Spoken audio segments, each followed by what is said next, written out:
Hare Krishna. I am Rabindra Das. I'm 50 years old now, same age as Lord Brahma, who is the creator of this universe, you might know. And he's also halfway through his life, 50 years old. How I first heard about the Hare Krishna movement, I was about 15 years old, I think, at school. And somehow I came into the possession of some of Srila Prabhupada's books. I can't remember exactly how I found the first books. Maybe it was a second-hand bookshop. But for sure one time there was one Eastern European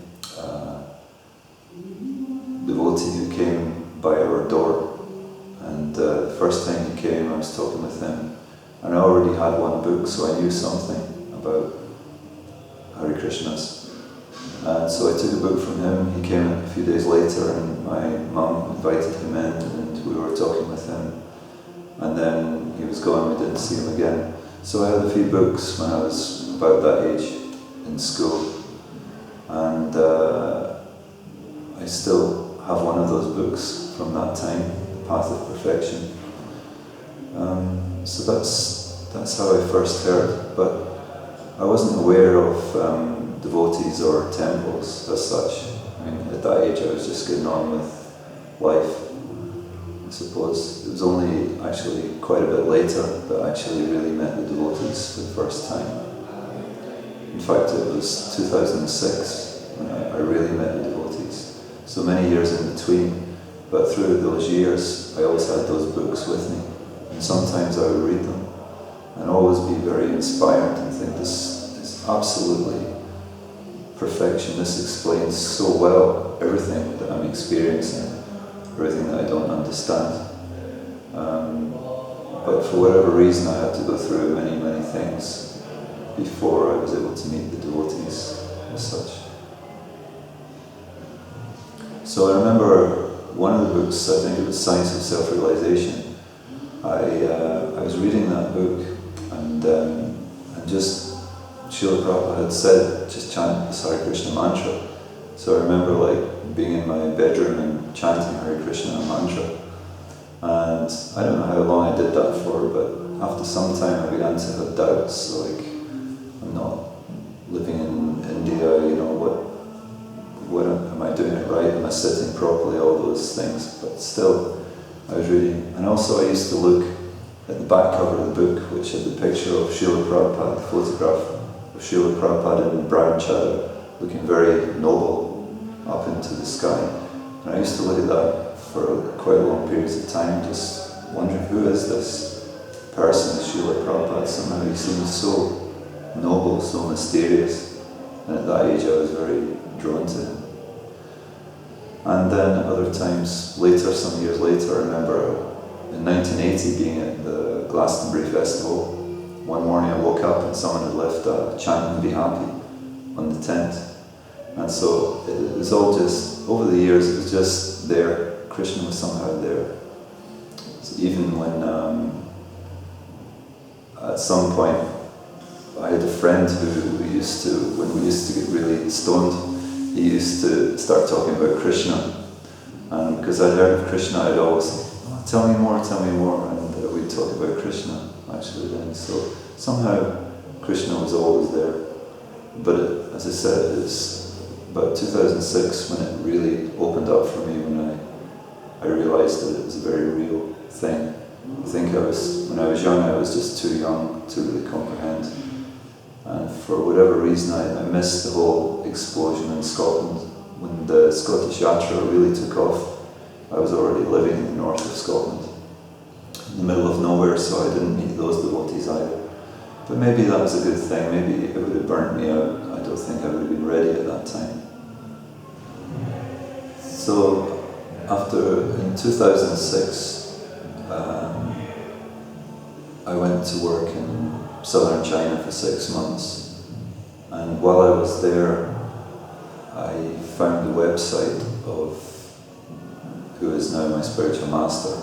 Even though so many websites are actually banned in China, websites to do with religion or politics or philosophy. But for some reason his website was there. And I started chanting when I was in China, so when I went back to Denmark where I was living and working, then one time at the Copenhagen temple, he walked in the door and gave the Bhagavatam class, and then I was completely blown away by that. I thought, who is this devotee? He's just saying everything in such a way that it's like everything that Srila Prabhupada kind of said or stood for that I understood. He was just reiterating that. So eventually took first initiation in October 2012, and then the next year, October 2013, second initiation. So this, I still remember very well the yagya, the fire ceremony of the first initiation. Just at that moment in time, I was just very aware of something really extra special going on, some kind of connection with something much higher than us, something of much higher consciousness. And the energy flowing was just something I'd never experienced up to that point.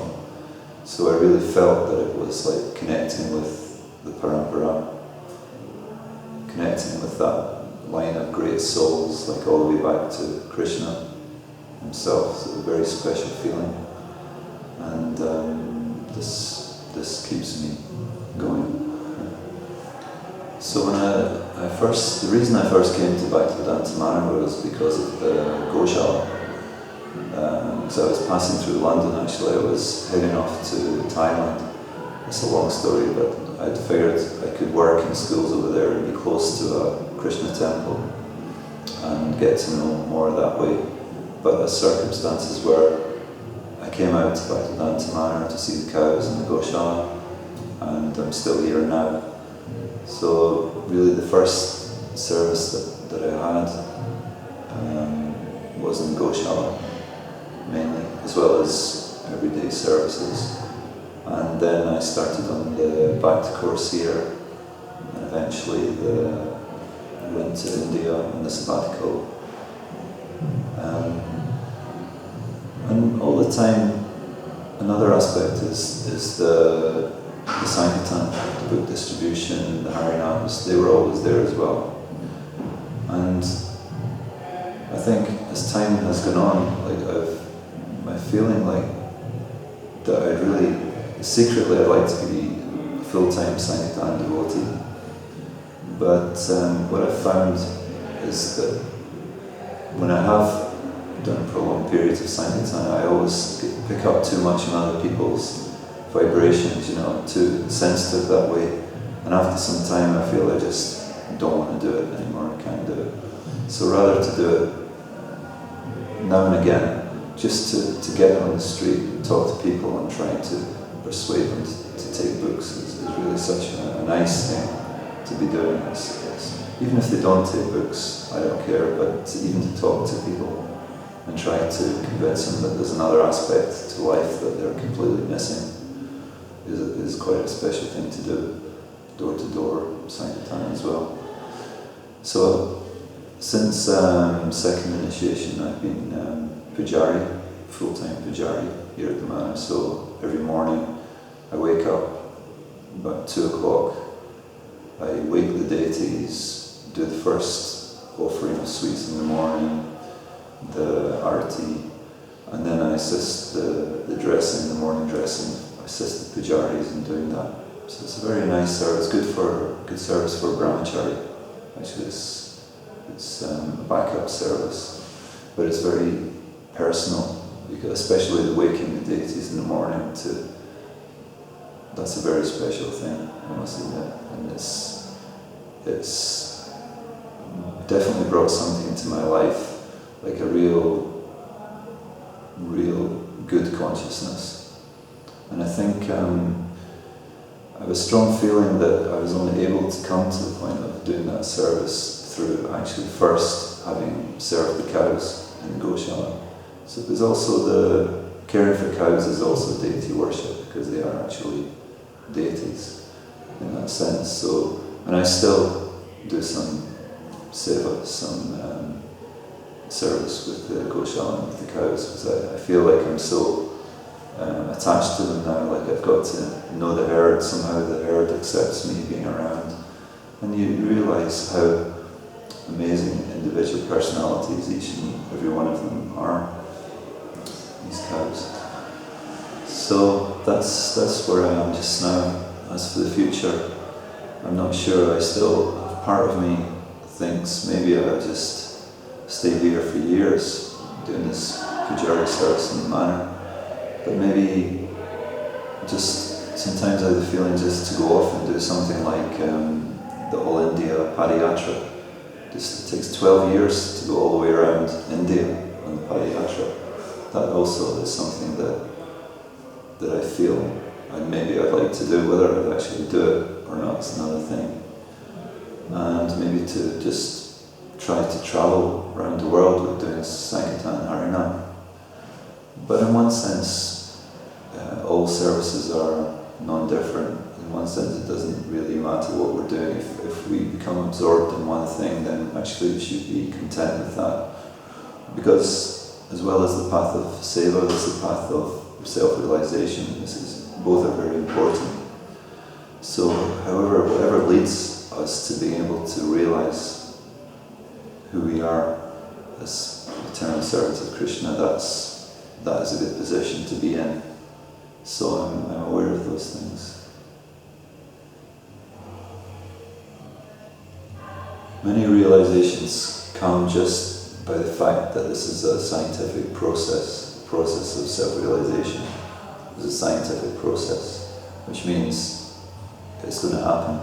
If you practice seriously, then realization comes.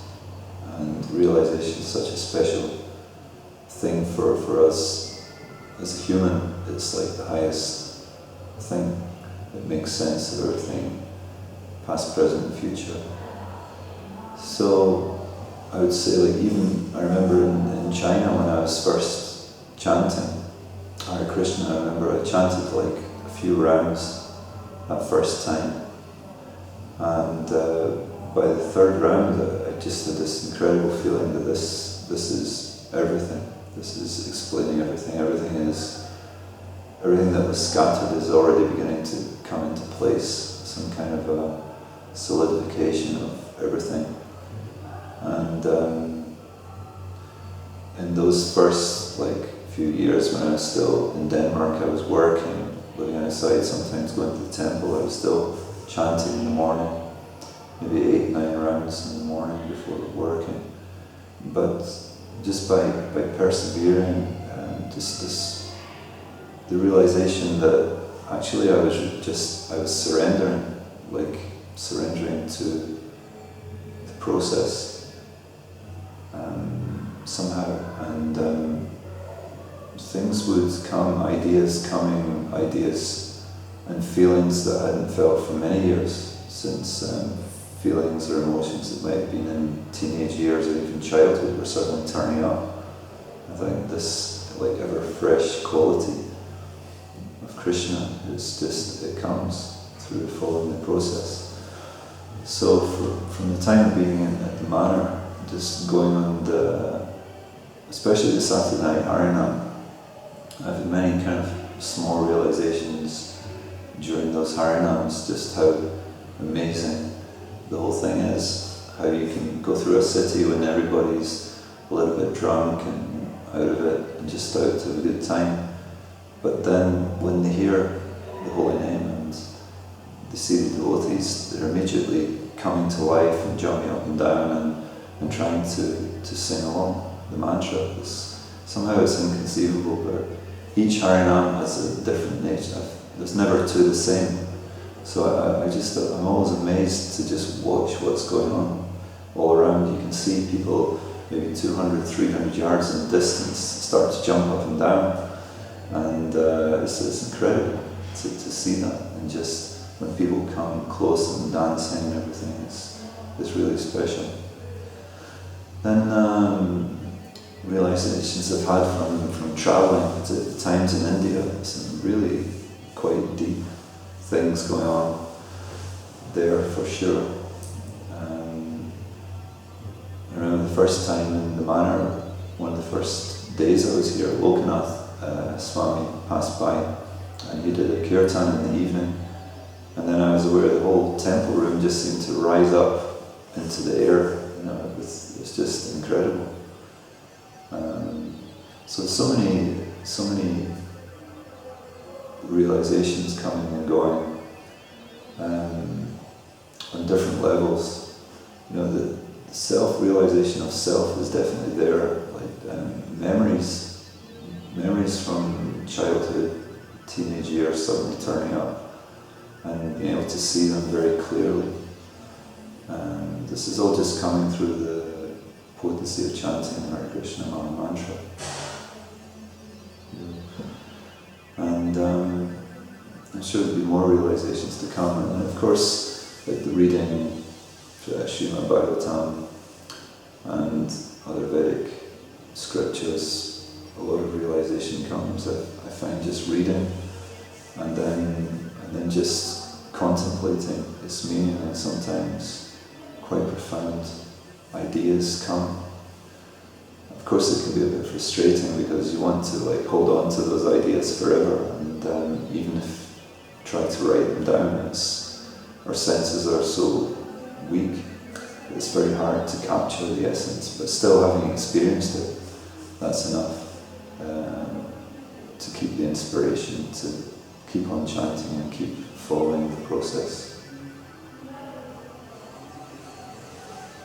Because I came really seriously to the Hare Krishnas at quite a later age. Already I was like early 40s. I think that made a difference because I'd lived and experienced many things before I came here. So in one sense, if I think about it in hindsight, I mean, it's not so many years anyway, but it was coming into a very different environment. I mean, coming from an environment where you have your own social circle that you have chosen yourself, whereas the Hare Krishnas, especially in the Brahmachari ashram, you're now associating with individuals who you otherwise might not wish to associate with directly, but you're kind of forced to. But then the whole thing is in a different consciousness altogether. So it's because it's generally a friendly environment. Everything is fine. I think one thing that I reflect on how I approached was to just be aware of what was going on with myself, not to get too distracted by everything that was going on, because you're seeing devotees can be very wonderful, and they can be also quite sharp, some of them. So it's easy to be caught out by certain devotees one way or another. But one thing I'm very aware of is just coming into such a movement is just to always watch what's going on with yourself, and like, where am I at this point, and how is this thing that's just happening, how is it actually affecting me, and what actually do I really think about what's going on, and are my thoughts related to the actions of these other people or not.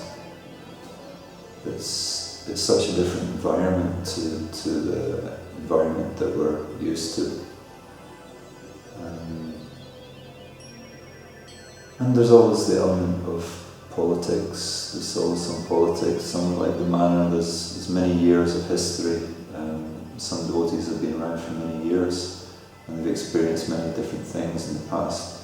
So it's all it's quite a steep learning curve. But my experience was very good when I first came. I just felt that I was talking to many different devotees, and that everybody was friendly, and days and weeks were passing, and every day I'd talk a little bit more with those devotees and learn more about what happened in the past with the movement, why certain things were the way they were. But I think my advice to myself still is just be aware of what's actually going on within myself. You know, what's actually really going on. I think when my parents became aware that I was in the Hare Krishna movement, they weren't so surprised. I mean, one thing was that my mother's brother, my uncle, one of my uncles, he was actually a devotee of sorts. He had been in I think the 1950s, he'd been living up in Aberdeen, but he was actually a mountaineer. He used to travel, a few of them, in Europe, climbing. And he had a bad fall, he went into a coma. And after a few months he came out of the coma and his life had changed.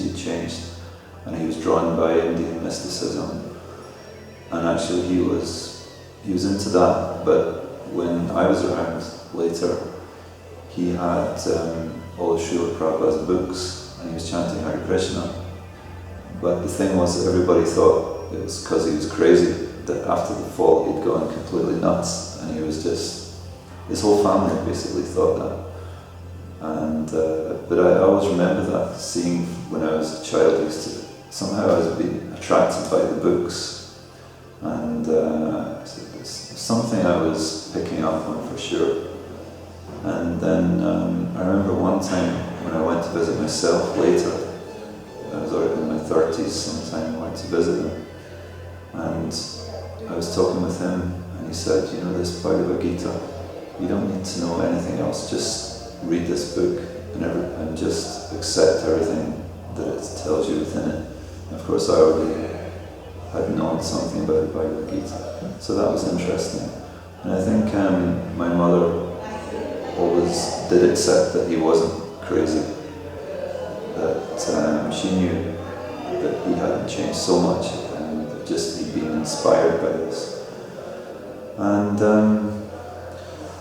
as for my father, well, he's a very pious man. He still goes to church every Sunday. He's very much active in the church. And I think, because I was married for 7 years, I think he was, when we decided to split up amicably, he was kind of thinking, well, he's just going to go back to some kind of like messing around, some crazy existence again. So I think he's actually, secretly, he thinks it's probably good what I'm doing now. Although he wouldn't want to probably say so directly, but I think he's actually quite happy. So in that sense, it's fine.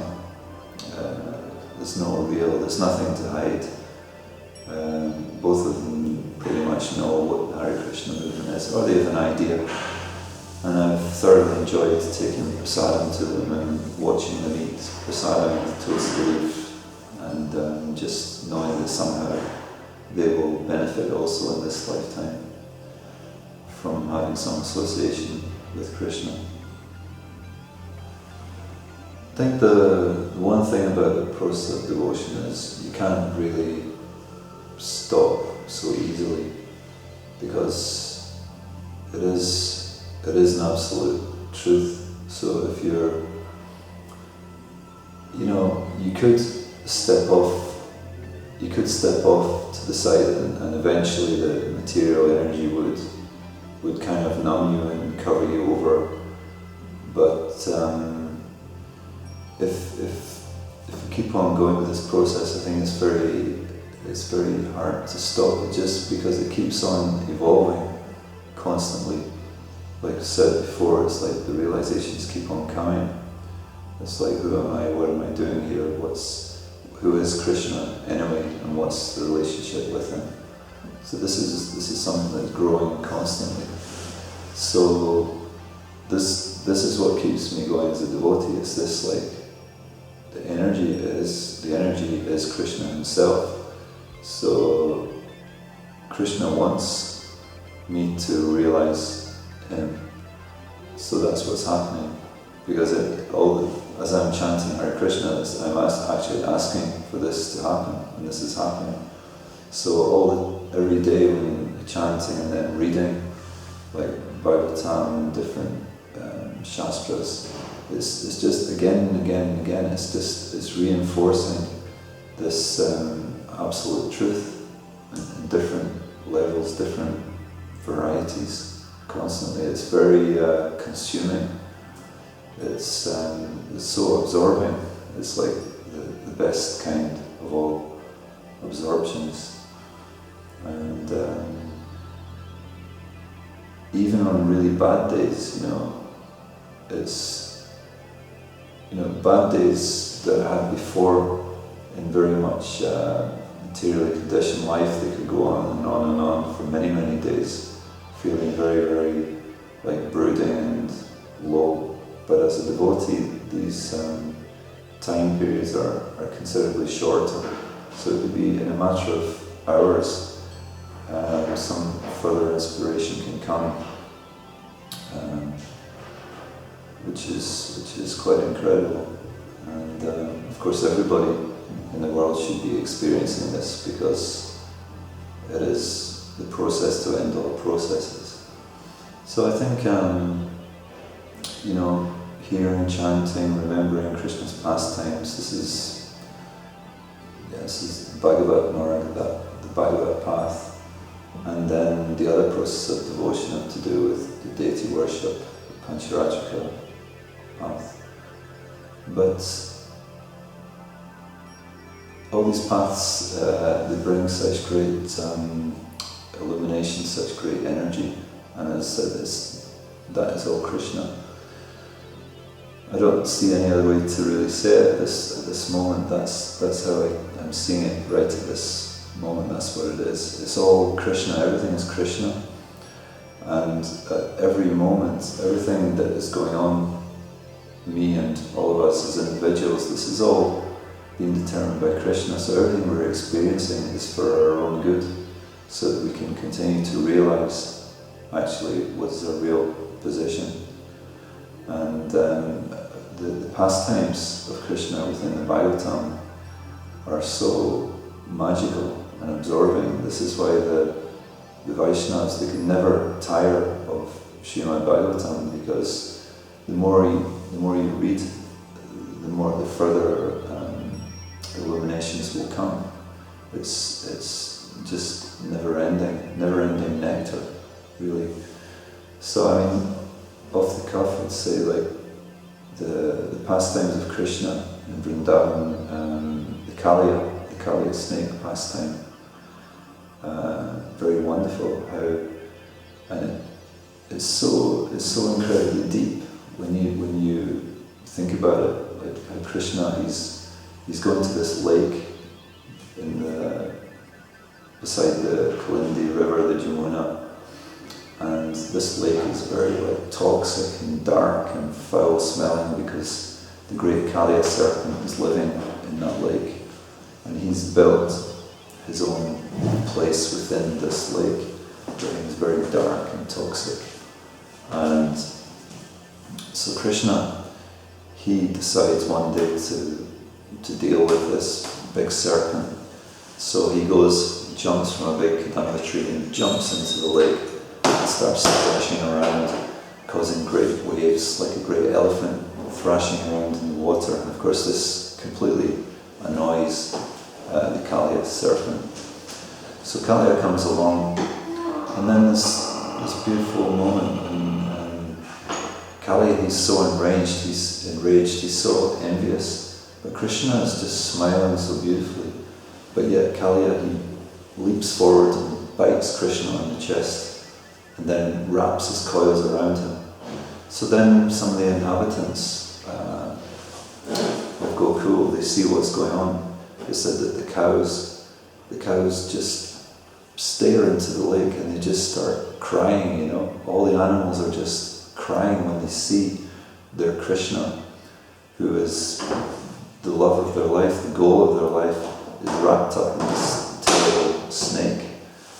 Then the inhabitants of Raj, the cowherd girls, it's like their whole existence is finished when they see that Krishna, maybe his life is being taken away from him. So it's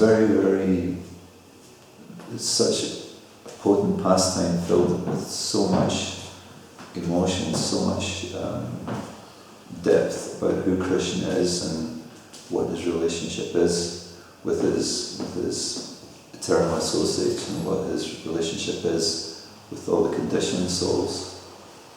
And then that continues when the wives of Kaliya, the Nagapatnis, and they're all very advanced devotees, and they approach Krishna. And because, of course, after some time, Krishna just breaks free, of course, from the binds of the snake. When Krishna sees that all the inhabitants of Gokula are really, really distressed, then he says, okay, time to do something. So he jumps out and starts dancing on the heads of all the 1,000 heads of Kaliya. And here's the great envious Kaliya. Each head is like a great envious snake, which refuses to bow down to Krishna, who is this beautiful, sweetly smiling personality of Godhead. So Krishna just dances on each of those heads until he submits. Each one of his 1,000 heads, he submits. And the Nagapatnis, they pray to Krishna and say, we realize our husband, he's such an envious rascal, but he's had the greatest fortune because the Supreme Personality of God himself has jumped on his head. So he's realized he's got over his envious position, and now he's in the position of a devotee. So we're very grateful to you, Krishna. So, I mean, such pastimes as this, they have such depth, and so you can read them and hear about them again and again and again, and it's just so beautiful. Also, personally, I like the idea of Krishna as Hrishikesh, the master of the senses, that actually all of our senses and activities and minds and engagements, they're actually all Krishna. And Krishna is that great overseeing sensory awareness that is actually coming from him. So Krishna is the all-pervading, very supremely beautiful personality, and this is the highest point of our existence, is that we should not waste any time in increasing that relationship with Krishna.